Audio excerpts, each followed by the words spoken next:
a strategy to report out and on implementation. And we realized it doesn't work this way. What we have done instead, we took this strategy and we basically gave it back to the functional organizations. Think of manufacturing. They run paint shops. They have a water consumption strategy. They have clearly an environmental obligation.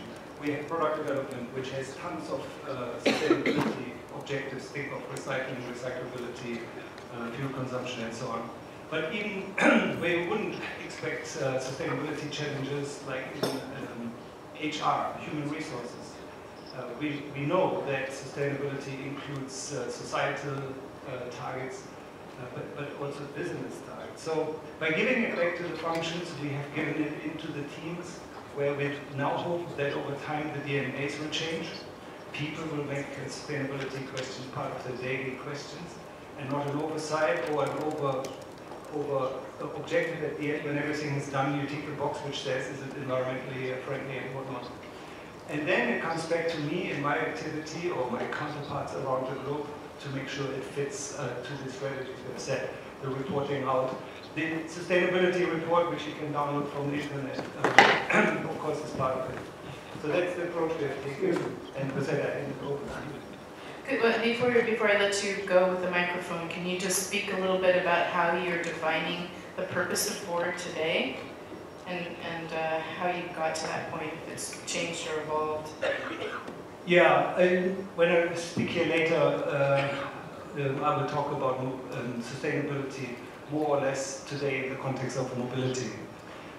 Of course, it is not one and the same, but clearly there is no sustainable automotive industry unless we crack the mobility nut.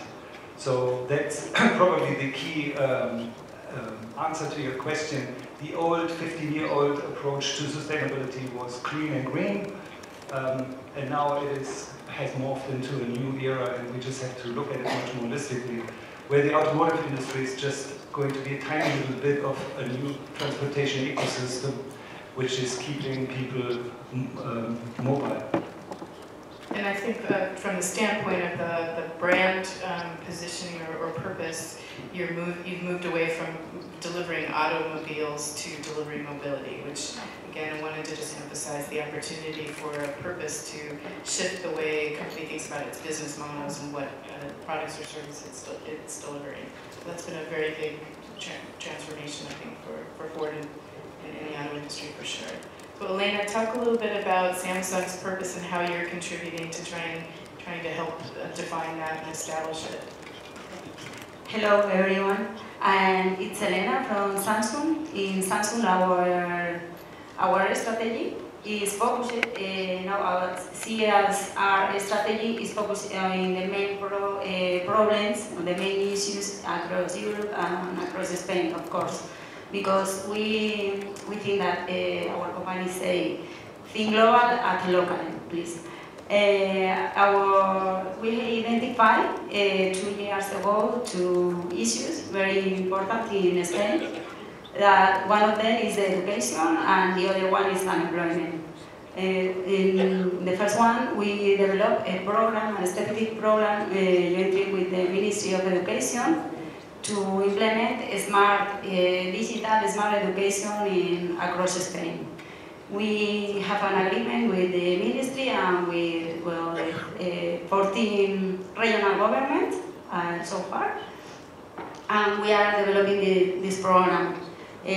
Now we have 1,500 beneficiaries, students, 250 teachers, and we are focused not only give the technology to the school. We want to give more. Now we are developing a teacher training for all the teachers involved in the program. And after, we want to make a white paper of digital education across this experience about this teacher. About the second program, the Tech Institute, the name is Samsung Tech Institute, and we have 2 agreements with 2 universities. One of them is the UPM, Universidad Politécnica de Madrid, and the other one is the UMA, Universidad de Málaga. We are training and employing young people between 18 years and 25. Now, so far we have 300 beneficiaries, and we are very proud with this program because we develop a training about develop apps for Android and web HTML. And so far we have 20% of people that have get a job this period. That's all. We are very proud of our product, and we produce a selling product, but we want to be an excellent company. So, in case you didn't understand this, or it's not clear to you, we've got a couple of different sides of the house, as it were, represented here on podium. A couple of people who are in the environmental health and safety or CSR role, sustainability role, and then a couple of different forms of communications. One marketing and brand image, which is your role, right? And one in public affairs and corporate communications. And I think that the interesting thing is to realize that many parts of the company can contribute to establishing, enabling, and building on the purpose of the company. I think I'd love to hear a little bit, as you would like to pop up and discuss, what's been the evolution of building a cohesive strategy around purpose into the organization? What's worked for you? Where did you start? And how did that evolve for you at your company? If anybody wants to answer. It's ironic timing. I talked a little bit this morning. I won't rehash everything I said this morning, but we brought certain individuals into the team, the core team, to create our purpose with a bunch of help and a bunch of driving up and down the organization. But in that original team were myself from CSR and sustainability and reputation, corporate communications, R&D, the chief marketing officer from one of our new acquisitions, and our consumer insights team. And that group was really, and the CMO at the time, that group was immersed day in and day out, probably for a year. It was on top of our current assignments. We were just kind of added in. We brought in the officers of the company through work sessions to kind of drag everybody through all of the work because everybody had to be involved. And I was telling somebody, ironically, we've kind of broken some of these groups out, brought them back together, broken them out, but we announced a major reorganization of the company into different business functions just about a month ago. And today we're starting to roll out the leadership teams of those organizations. So this morning, my morning, your afternoon, we announced the new strategy organization, which is all about strategy and communications, which sounds like what we do, and that's where my group is now. So we went from we were general counsel, legal, kind of on our own now, this public affairs, corporate responsibility, as well as the foundation, the Campbell Soup Foundation that I run, is now part of corporate strategy, which includes communications and the company's strategic planning organization. So it's going to be an interesting mix, but you can kind of in real time see how it plays out. And that's also the group that kind of ran the purpose work as well. So part of our job is to extend our purpose into our business strategy. And Andreas, this whole notion of Ford becoming a mobility company, is that yet a formal statement of purpose for the company, or is it informal? Is it what role does this notion play in terms of driving business activity on a day-to-day basis? I would put it this way: the fact that our chairman, Bill Ford, announced the blueprint of mobility here in Barcelona about 3 years ago makes it a pretty formal kickoff, but it's a launch of something which is undefined. And with that, it would be the wrong answer if I say this is the new purpose. It could be. It certainly, I would put it double negative. the old purpose of building as many cars and trucks and selling them and servicing them and replacing them with more, that we don't see any longer as being the future purpose, simply because it's unsustainable. It won't work. You can't put more vehicles into Chongqing, China, because there are already 35 million people living there on a road network which wasn't built for 35 people. It's this type of wake-up call which our company went through a few years ago, and ever since we are now on this journey of developing the role we can play in defining the future, knowing it's going to be a different ecosystem, it's going to be a different transportation ecosystem, and it will have to be a network of many to chime in. And we as an OEM can only play a role in it, but this self-contained ecosystem of the past is at the end of its capacity very soon. And that's what we announced a few years ago, and that is the beginning of developing a new purpose. But it will constantly change until one day it's either there or it will never come anymore without changing the next day. So that's the interesting question, is since the CEO made this announcement of your focus or intention, we'll call it purpose, how has that impacted the way the business is operating or the conversations that you're having inside the business, or how are you working to try and activate that into reality organizationally? Yeah, it's a journey. At the beginning, it's a few people doing secret work, writing a speech for the chairman, then kick it off, and it takes a few weeks before everybody in the company has read the documents, understood it, then it takes maybe a few more months until you see another team growing in size, getting more serious around these projects which were kicked off and which we're now talking about, including today. And now, after many years, you can say it is on the agenda every week. When we go into the business planning review process, we talk about mobility, not any longer as an overlay. It is driving decisions, investment decisions. It defines who we hire. It defines where we are hiring people, like Palo Alto, California. We wouldn't have launched it, hired people into without this kickoff a few years ago. It defines your needs, it defines your gaps, it defines the missing steps for the future. And you have to just do it in the context of don't do it, tick the box and say it's done. It's more the opposite. It's this admission of constant changes ahead of us. I don't know if I heard your purpose statement. I saw you say at the beginning that a brand was a set of values. Did you put your purpose statement as a company up? Do you have one? Did I miss it? Well, yeah. Well, first of all, excuse me again for being late. I was just getting my phone turned into a sustainable gadget, and actually it looks great. I think you should all do it. Anyways, for us, sustainability is not a strategy. It's a core. Purpose statement as a company. Yeah, the claim we have is pioneers in sustainability. Pioneers in development and sustainability. Why then? 10 years ago, ours is a family company. Okay, so the previous chairman left the church and passed on to his son, to one of his sons. He took over, and he changed the whole perspective of the company. We entered the renewable energy company and business. So before we were infrastructures, now we are both. But again, the claim was pioneers in development and sustainability.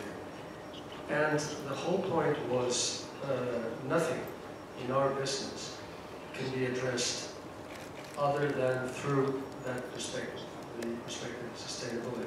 That's why I was saying that sustainability is the core of our business, not a strategy, not something that we put forward from the marketing department or from the social responsibility department or whatever. It's corporate. It's in our DNA. You would not understand Acciona without looking at it from a sustainable perspective.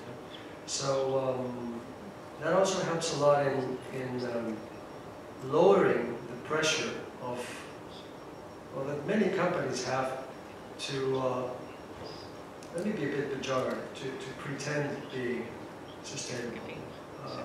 We don't. We just concentrate on projects. We just do things. We just launch new ideas, we work in that way. So in a certain way, we don't think about sustainability anymore, because that's the way we're supposed to be. And that's what our main message to the others is, turn into a sustainable company and stop showing off. Just be one. But I think that is a journey. Would you not argue that it is a journey? You can't actually just be one, but no, we've been there for 10 years, and we still have a long way to go. And there are many aspects of our business that are not sustainable, and we have to work on that. But the commitment is there, and what's more important, the people working for the company know and feel and believe and act accordingly, which is probably the best business card we can present to the public. So that's a nice segue into another topic of conversation that you teed up this morning, which is, and I know several people have approached me about, which is you say be, but don't talk about it. You say don't pretend, which I think is certainly wise. I'd like to hear from the panel about when you feel like, how do you know when it's time to talk, and what do you say about your sustainability, your purpose, business purpose? Do you want to take that? Elena, do you want to take that? You're a communications person.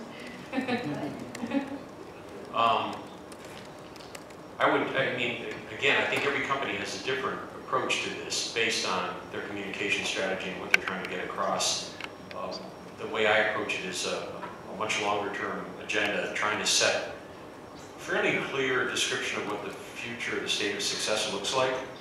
I also like the concept of some declarative goals or aspirational targets that let me build a story over time. When we launched the Campbell CSR agenda in 2010, we picked destination goals for environmental footprint, we picked them for the workplace, we picked one for social impact, and we also picked a framework for the marketplace. That were 10-year targets, transformational, didn't know how to get their goals. It drove a lot of behavior change and culture change, but also helped us tell a story. We may evolve those before the decade is up. I hope we do add to them, but it let us not declare success, but declare where the end point was and let us kind of work into it.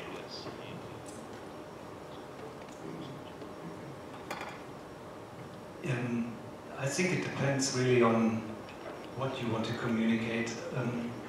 The old-fashioned, if I may say, call it this way, environmental messages, you probably need to have a plan to roll them out as not necessarily always in line with when you get them, but when you think the market needs a refresh. Remind you being in this, you have something to say, you do things. But I think we've come to the point where there is not really this pull any longer, because we've heard it too often and the messages are almost getting predictable. Other messages you just issue when you have something to say. For instance, we have these 29 projects kicked off, and we will talk about these 29 projects. One day there will be 20, maybe 50, it depends on really how creative we will get. We will talk about this project as we produce results or ask for more input, more participation.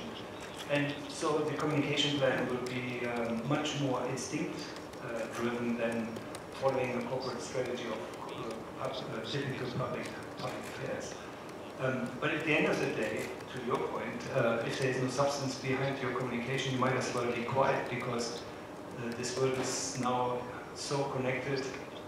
You can immediately cut through the chase and find out what of your statements has a product beneath it or behind it, and it's worth talking about. I think there's a crucial point being made here. I think sustainability is not about communication. We don't do sustainable things just in order to tell people how great we are doing those things. I think that what we'll have to target is the possibility of working in a sustainable manner, because it makes sense economically, socially, and environmentally. Therefore, making money for the company, being good for the society in which you work for, and of course being respectful for the environment. So, communication in mind is not the issue. And you're absolutely right. If you don't have anything to say, well, just don't say it. Don't say it. But do. You're a company. You're a company. You have a business.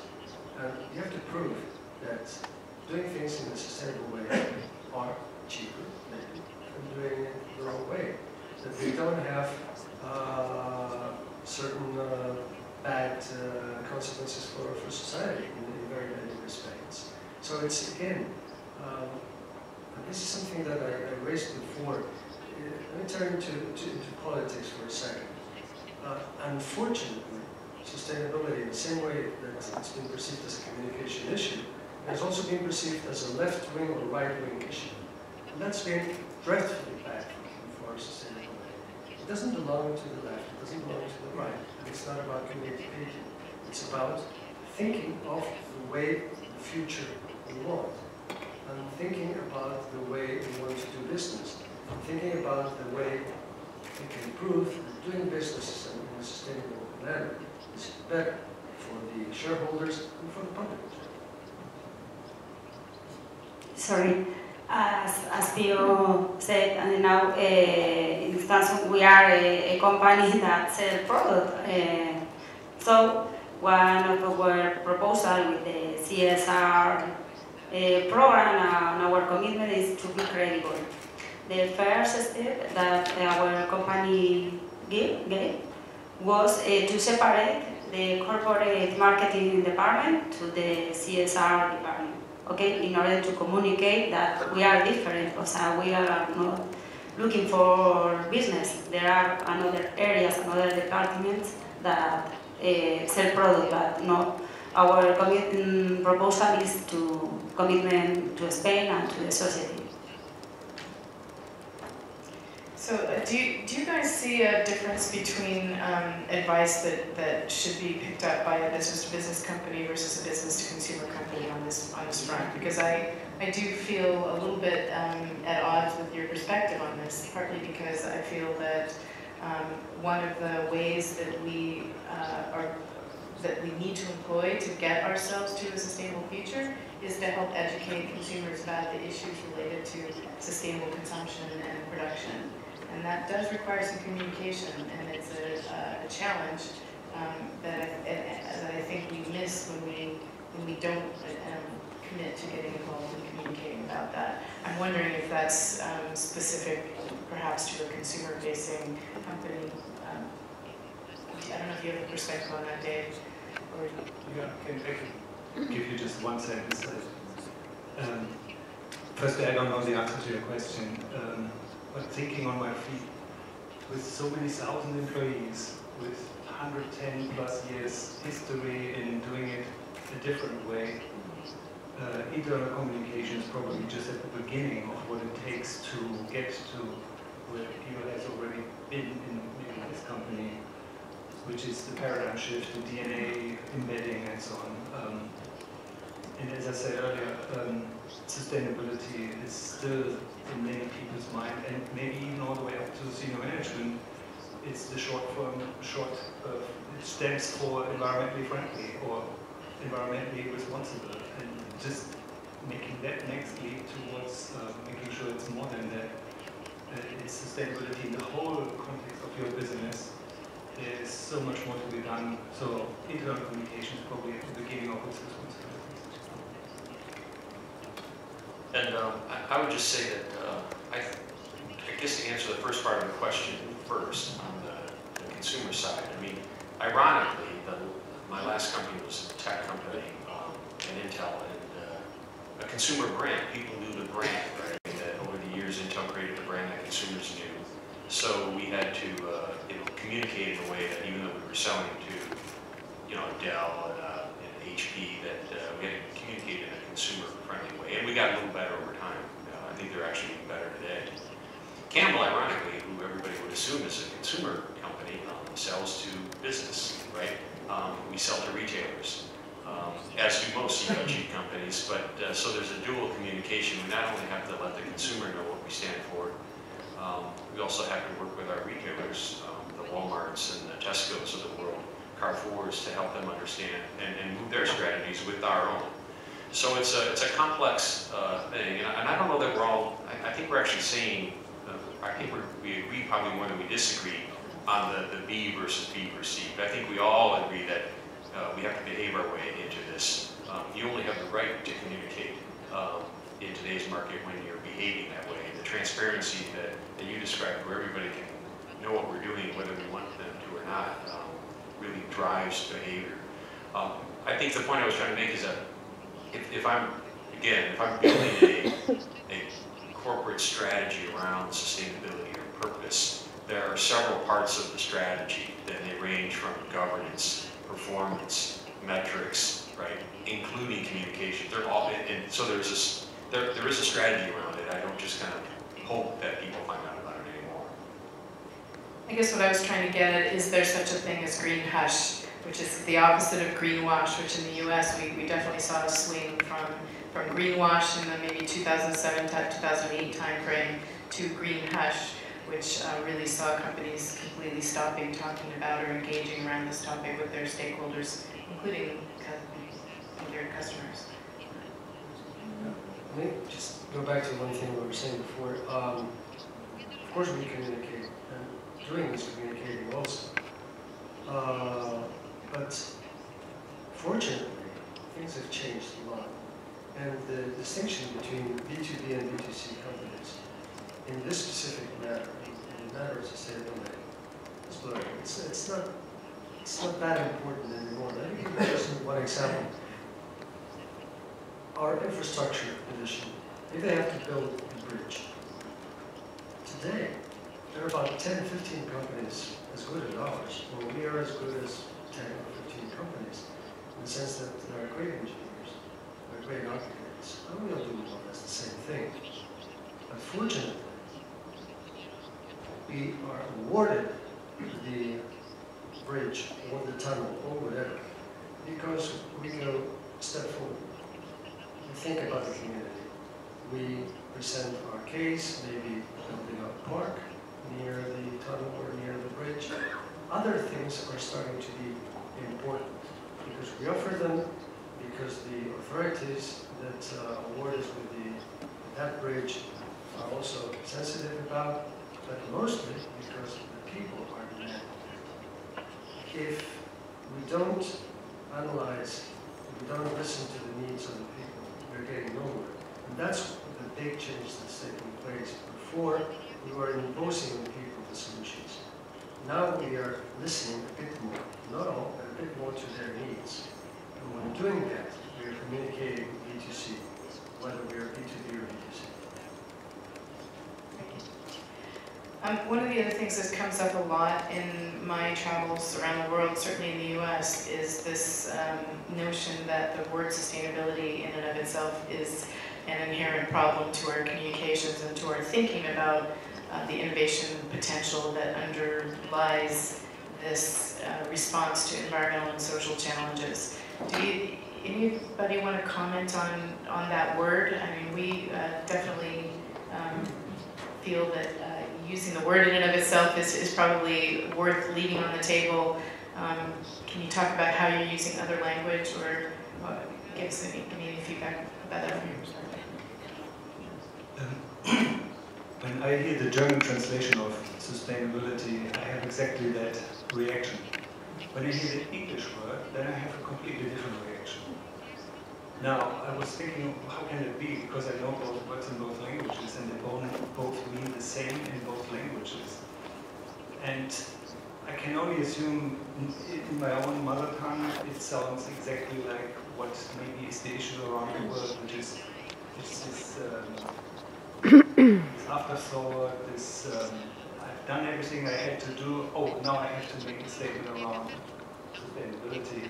When politicians talk about it, it sounds almost always a little bit like an afterthought, and it's almost like you have to tick this box in order to do the right thing. I think though, luckily, this is history, because the problems which are created by, let's say, the lack of sustainable behavior are now affecting everybody in one way or another. And all we now have to do is fix these issues one after another, and then talking about sustainable mobility will be an easy one. In the past we talked about sustainability, and maybe in another meeting about mobility, but in reality they're one and the same thing when it comes to the purpose of fixing some of our challenges, like sustainable mobility. So I don't want to dwell too much on this as the only aspect of sustainability, but in my company we have had hiring freezes some 15 years ago. Now you see the curves of aging population of people. Now we take action. Now you know what you do, you just fix the sustainability issue, because you need to have your working population has to have the proper demographics, and so on and so on. So by just fixing individual issues one after another, which we have called sustainability and nobody paid any attention. Now we just have to call them what they are, fix them, and we have the sustainability method. And then probably it becomes much more easy to talk about it again as something natural, part of our DNA, part of what we need to do to be in this business or stay in this business and be credible about it. Anything to add, either of you? Go ahead, Dave.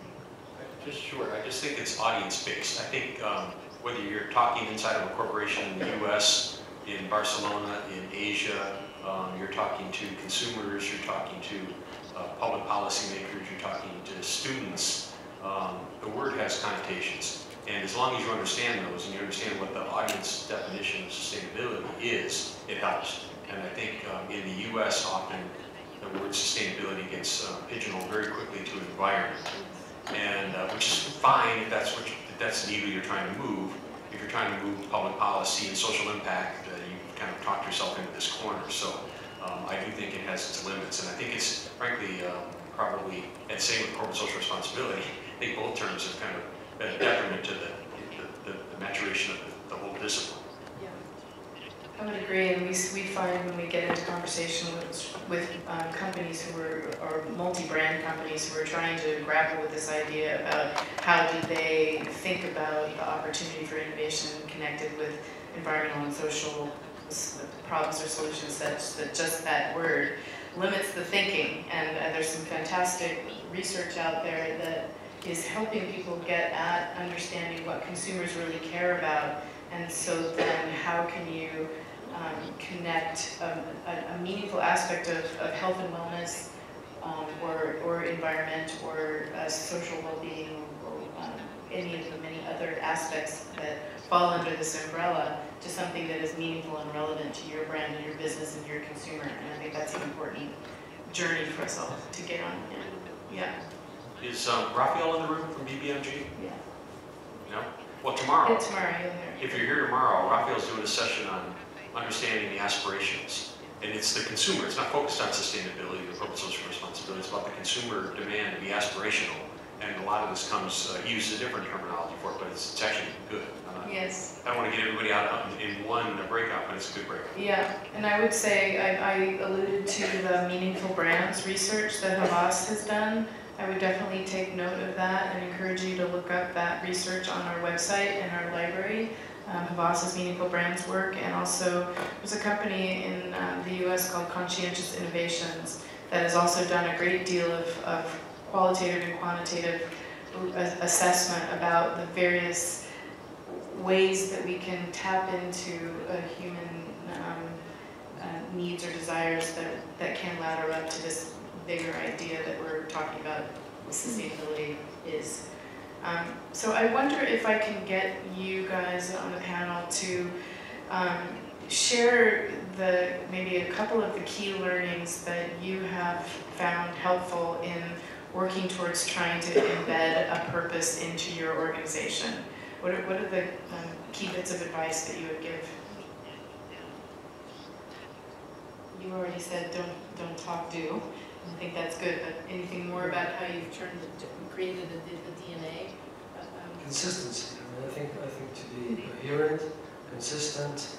You mentioned that before. There's nothing as bad as just having this big campaign and then having someone stand up and say, "Yeah, that sounds great, but you do this and you do this and you do that." And your credibility is gone. And so it's much better to go on a project-by-project basis and being very modest and very, as I say, very consistent than trying to be the greatest star in the ballroom. And the other thing is never forget about kids. I think that's also very important. Young people's education. Laura was, this morning, was actually going through this wonderful trip of sustainable solutions. And, well, sometimes I was feeling, okay, it's going to take a while. But the real change is probably a generational change. I think we are fortunately bringing up kids that have the sustainability principles and philosophy really embedded in their own thoughts, and that's what's probably going to change everything. As long as we don't limit this philosophy to developed countries. It's not the same thing, sustainability as applied to a developed country than to a third world country, where people look at you and say, you guys are wonderful. Now you have your development, you're ready, you've been getting the whole place filthy for the last 200 years, and now you're telling us, you know, stop doing this. We have to reach our own standards of development too. So again, kids, coherence, and keeping in mind also that the third world or the non-developed or less developed world, or whatever you want to call it, plays a big role in this. Plant, whether it is communication as such, you always have to make it part of the communication, and then over time, as I said earlier, with the content driving the process, not the process, the content. Over time, it will become a matter of like brushing teeth. You just make it part of your approach. The same, I think that the same in your own life, you will need to be consistent and you need to be honest and to be transparent about the communication and your goal. The thing I'd add to your question, Quinn, I think that we learned, right? I think we had a mission that spoke to a lot of people, that spoke to our consumers, but it described activity that you could almost put anything in the box. What the purpose has done for us, and one of the tests we put in place when we were coming up with it, is does it drive decision making? And what we're finding is it's driving actually more decision making than we thought it was going to, even while we were putting it together. It's affecting, we're using it to push ourselves in product innovation, product reformulation, mergers and acquisitions, as well as things that we support from a foundational or cost perspective. It is, and we designed it this way, but it's even better than we designed the thing. It's changing, it's forcing our hand in some decisions. And some in a very exciting way, some in a challenging way. That's one of the things that we talked about at lunch, which I thought was an interesting thing to just to call out to you, was that you guys in the EHS sustainability CSR role, as well as public affairs or corporate affairs, have the opportunity to hold a long-term messaging platform that the brand teams within the company might be able, or the marketing teams might be able to play against or alongside in a shorter term. But I think, Dave, what you guys have done in terms of creating an intellectual framework that allows, as you said earlier, the brands to ladder up from maybe less sustainable to more sustainable. And this whole notion of creating a framework for portfolio management is a huge opportunity that I see and challenge that I see. And I know Ford is doing a lot of work around that too. Can you speak to that a little bit more in terms of goal setting and portfolio management? Well, it's probably best covered by what I will present later in my pitch, so I don't want to pull out too many of my statements, but certainly, as I said earlier, you have to be broad in your approach, because this is not a targeted, you pick a subject and you resolve that. You have to be credible on all fronts, especially when it comes to environmental, which is still you can talk about sustainability as much as you want if you have environmental problems. Think of pollution like in the 80s when you couldn't swim in the River Rhine in Cologne, where I would live. Then everything is undermined with lack of credibility. So you have to have this mindset of doing the right thing on all fronts. And then you can think about what are my distinguishing brand differentiators, which of course, as I mentioned earlier, we have an approach to it, but then what defines difference between OEM 1, OEM 2 and 3, that is different by company, but maybe even the pronunciation is different by country, because you are being seen differently. And I know it as a German, Ford has never been the same Ford in Germany than Ford has been in England or in Spain or in Italy, although it's all Europe. And I know it from having witnessed this for many decades. So that's why you have to have a differentiator. Okay. One other question, and then we're going to get to questions from the audience, and that is, we talked a lot about this, the fact that moving towards activating on a big purpose today against complex challenges takes more collaboration than in the past, and I wonder if you guys could speak to your experience of that reality and anything that you're learning about who to collaborate with, how to collaborate successfully, when to collaborate in order to build both confidence against your purpose and actually achieve meaningful change. I have the microphone, so I start.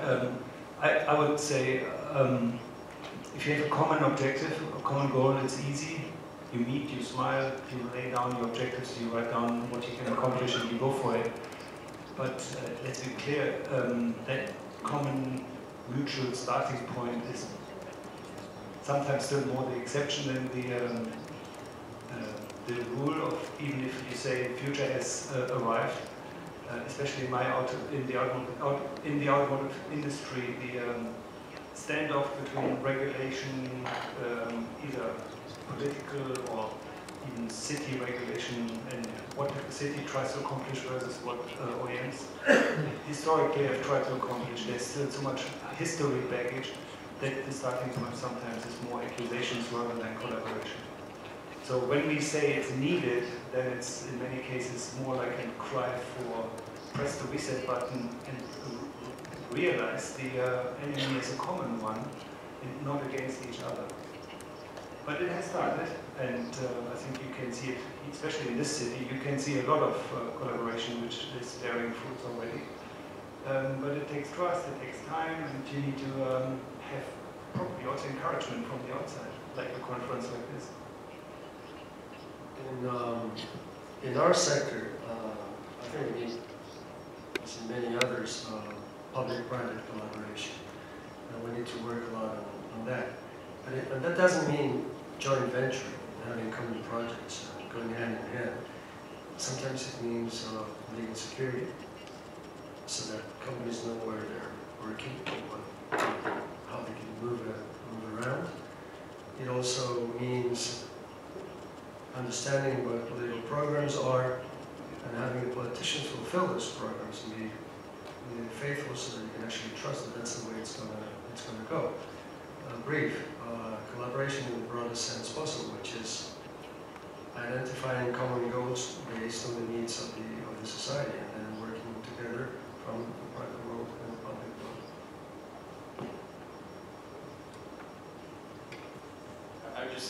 In our sector, in the food sector today, collaboration, where most of us are working together in what we call pre-competitive space, where competitors are working together, is in major ingredient, the sustainable agriculture inputs to our supply chain.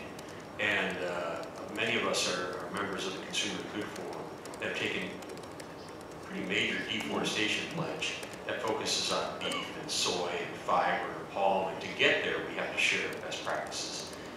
So there's a lot that goes on in the sustainable ag space, and there are a lot of partners that come in, even retailers, right, trying to drive all the way down the supply chain that goes to this transparency purpose piece.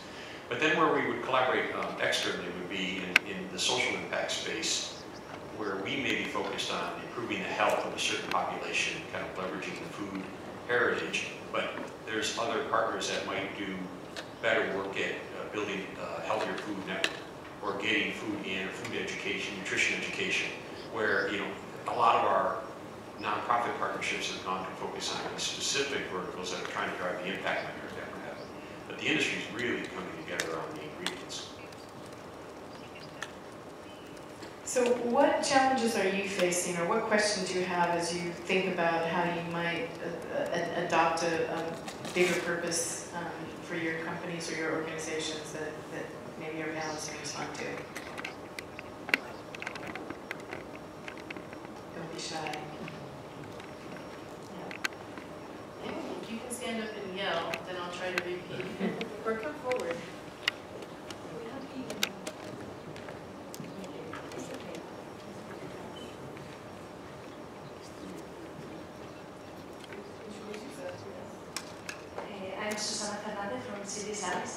And we have been hearing the whole session about how companies incorporate the sustainability into their strategies and hopefully into their core business. And I guess my question is how companies embrace the civil society, meaning how people want to be sustainable.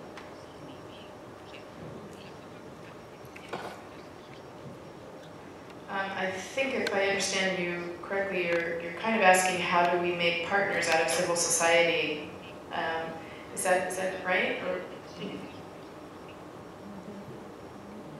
Well, I think the people are part of this process. So how, if we want, it's not only the companies being sustainable, but also the people with the actions in the daily lives. So how we incorporate this into the company's strategies.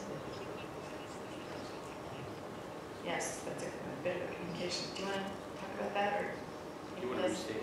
Sorry? You want to restate it? Yes, the question is how do we make consumers citizens and involve them in partnership in this shift to a sustainable world as part of our business activities, right? Is it a communication thing? Is it an engagement thing? What tools do we use to recognize the fact that we have to help enable sustainable lifestyles? I mean, the food business has always had challenges with this because, and we do a lot of work now, but I would say that for many years we were also the target of why people, especially in the U.S., right, were obese or out of shape or heart disease, and we would always get asked, well, why don't you just change the food so it's healthier, it doesn't have these products into it. And ironically, we've tried that over time and people just don't buy it. As long as there's a choice, it's very difficult to change behavior. You can legislate it, right, which governments around the world do. But companies can also, Ford has a portfolio of products, not just into the Ford nameplate, but all the other nameplates they own. Campbell has a portfolio of products and under different brands. And what we've started to do is push the model of really innovative choices and storytelling in different brands, and we've started to see behavior change. We have a brand that's Plum Organics. It started as handheld baby food that babies can basically feed themselves, and food that teenagers would never touch. Kind of kale and squash, but the babies are loving it, and they're changing the way they eat. And it started to turn ideas about ways you can change people's behavior. And you see cities doing it too. There are ways to do it, but it's not as easy as, if your mindset is that we should be doing this anyway, we've tried certain things and it's a lot harder than you think because you'll get a certain group of the population, but you won't get them all, at least in my experience. In our case, we are a technology company, and for us the main objective was to identify the issues, the society, and how Samsung, or how the technology can help the people, disadvantaged people, for example. We identify these two issues, education and unemployment, and try to help to disadvantaged people.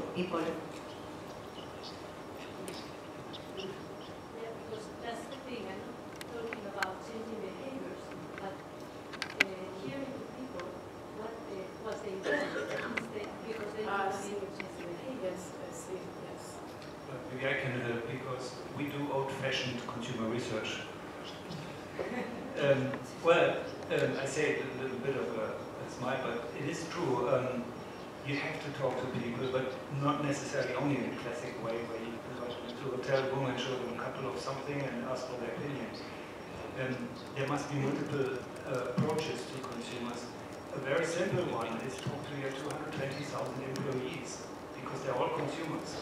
Maybe not always of your own product, but they're certainly consumers in the consumer world for everything else. And the trend, we have really great people doing trend research. And most of what we are talking about, which is important when it comes to our product, you need to know anyway what is going to hit you in 5 years' time, because it's about the time between your first idea and your production start, if it was a product. So you need to have smartness in how you get into people's brains when trends are coming towards you. Talk to your own people. I have found my current leadership team, including myself, we are all in the mid-50s. We all have teenagers, which are sort of 18 or 22 years old. They are the people who tell you what they won't want from you at the time when you think it should come to the marketplace. So you just have to be open, you have to listen, and you have to take all sources of information and take it serious. And not just what you would like to see or what has been the old way of gathering information.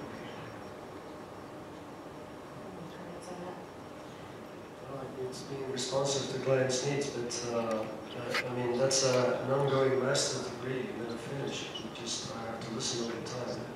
Probably the way we do it is, of course, there's when we talk to clients such as institutions, so that's one story.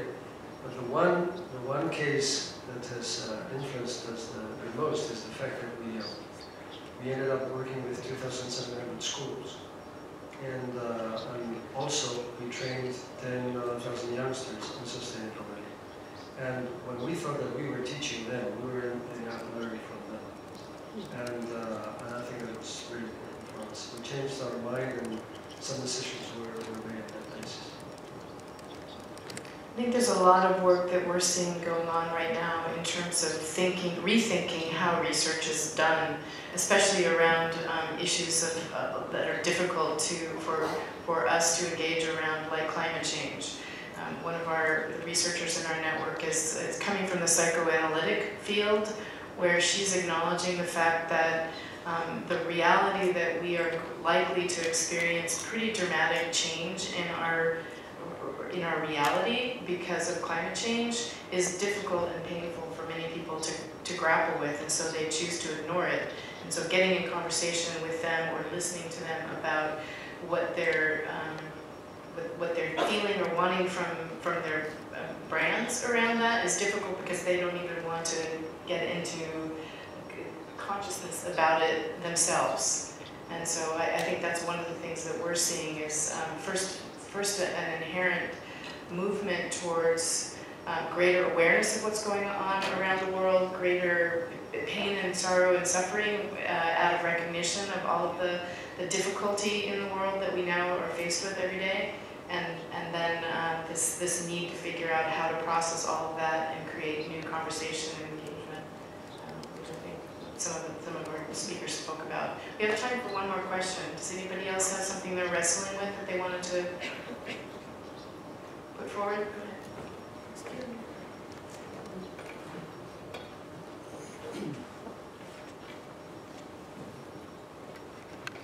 Hello.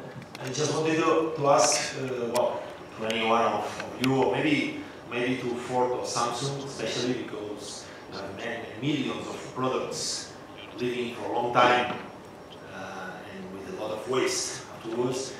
If you have any policy or plans or ideas, or what is your policy about circular economy in your strategy? Your ideas of that. Can I ask for clarification first before you use the microphone? Circular economy, you talk about recycling or recyclability? Or? In general, circular economy, I mean from cradle to cradle, the concept of you feel responsible of your products not only until it's sold, but from the beginning, the raw materials used, the process, the contractors, the suppliers, but also after tons and tons of material living more or less time in the world, where it goes, and I mean all the circle. If you're responsible, you have any policy on that matter, on that issue? Yeah, since this goes back about 15, maybe 20 years when all of this kicked loose and affecting our industries, we had enough time to put this completely into our operations. Everything is set by policies, by target setting, by closed-loop processes. For instance, we have an office called Environmental Quality Office. Relatively small group of people, and they keep our nose clean on everything which is stationary. Everything which has to do with water, with electricity, with paint, with slush removal, and whatnot. And their reporting system is so sophisticated that not even a single operator on the line can do something without this system flagging it all the way up to the governance and all that process. But that, of course, took about 20 years to institutionalize it to that level. And the same is true on the product side. And yes, we also have supply chain involvement. We do work with our suppliers all the way down to where do you get your materials from, think of Africa and so on. It's complicated because we are a highly leveraged industry where a lot of the stuff we purchase comes maybe to 3 or 4 layers of supply chain. But yes, and that's the reason why we don't talk about it anymore. So the silence of not talking about it is not to be worried as we should have been 20 years ago when all of this was like an afterthought or it was seen too expensive, like end of life. Partly it's regulated, let's be clear. You have to produce evidence of what percentage of your vehicle is recyclable, and then you have to prove how much has been truly recycled. So there are 2 different metrics. And I have people in my organization which is doing nothing else but constantly monitoring on a global basis that we meet all of these regulated targets. And then you combine it with your own individual targets, which may be company specific. If there's one thing we can feel good about sustainability, then I think it's that element, at least in most industries, I would guess, certainly in ours, because we have had 20 years of getting into it. Now comes the next generation of issues, which is a different one. We talk about it here. Samsung? Samsung has a strict policy in terms on manufacturing, but here in Spain it's not the case because we are only a subsidiary. But in Korea they are very strict with the raw materials and all the policies that are involved the vendors. I don't know if you have enough time for another question. Until they come tell us they need the stage for something else, why not? Okay, then I would like to know your opinion about the situation in which, for example, a company as Coca-Cola in Spain now is dealing with the situation in terms of the closing plan here in Spain and the color of happiness. So, which is the color of happiness for these 100 million people, which is under the risk of losing their employee. So what's your opinion about this kind of situation? Because there are situations we can face in any moment, and how to deal with this situation in terms of coherence, transparency, and credibility.